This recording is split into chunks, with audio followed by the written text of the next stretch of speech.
But it demonstrates that a major power, when it believes its vital interests are involved, will sacrifice any number of its own people.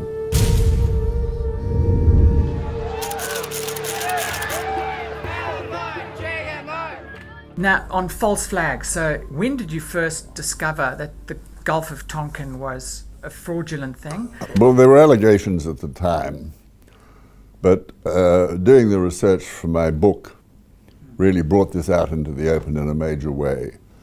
And Senator Fulbright, who guided the War Powers Resolution as a result of the Gulf of Tonkin through the Senate for President Johnson, later accused the President of having misled him.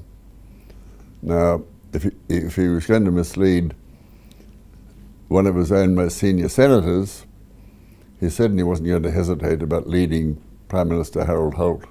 And I was really interested when I heard your interview with John Fain. Israel, years ago, during one of the wars, killed 30 or 40 Americans on a spy ship in the Western Mediterranean. It was a mistaken missile hit, if I remember correctly, or an airstrike, I can't remember. The Americans tried to cover it up. Mm-hmm. It wasn't a mistake, it was deliberate. You believe so? Yes. That's a massive claim to make. It is. It borders on the beliefs that some people have, which I've always thought were completely insane, about conspiracy theories like 9/11 and the like. I'd used the word deliberate, and John Fain thought this was really going overboard, that it couldn't possibly have been deliberate.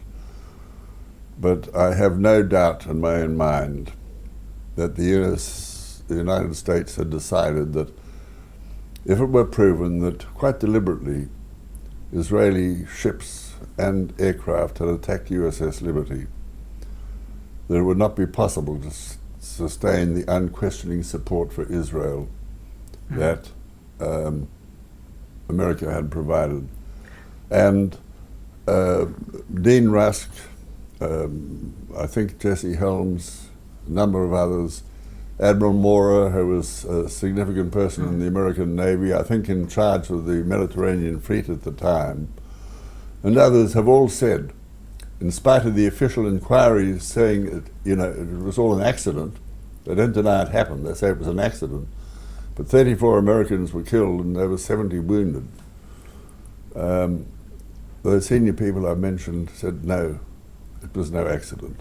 Yeah, it was quite interesting because after that interview you had with on ABC, I got hooked into an email. I got an email forwarded to me by Joe Meadows, who was actually on the boat, and he describes exactly what happened. So it was a really interesting thing. Well, Israeli surveillance aircraft were flying around Liberty for some hours before an attack was launched. Now, they were presumably taking photographs. They were sending those photographs back to Israeli IDF headquarters, working out whose the boat was, and they ended up by trying to say it was an Egyptian ship, which was much smaller and quite different. And I think the Israelis had good reason for wanting to stop the Americans listening in on what the High Command was determining in that 1967 war.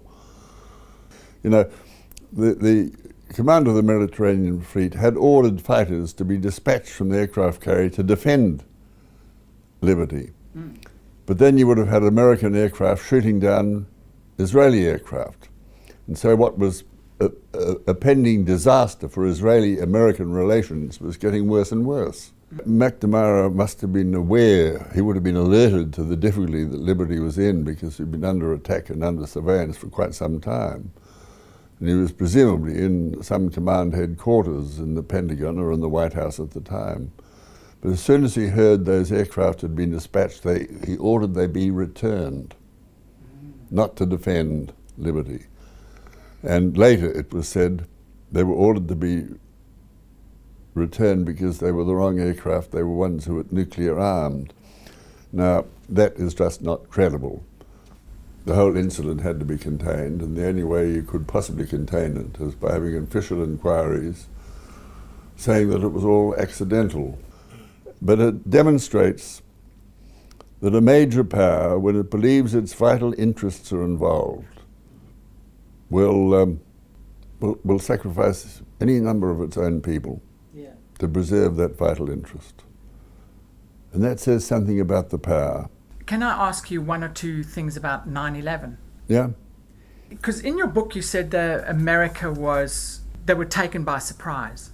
Susan Lindauer was a CIA analyst, and she had been given the warnings months and months before.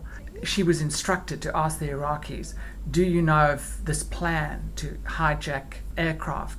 And on the morning of 9/11, they had war games simulating exactly that. I think it was called Operation Vigilante or something. Building 7 as well. Look, it was a total failure of American intelligence services. I think the information was in the hands of the Americans that would have enabled them to work out what was going to unfold, but it was never all in one place. It wasn't all brought together, and it's only afterwards that they recognized the significance of different bits of it. Have you heard of Building 7? No. Yeah, I must forward you a link of Building 7.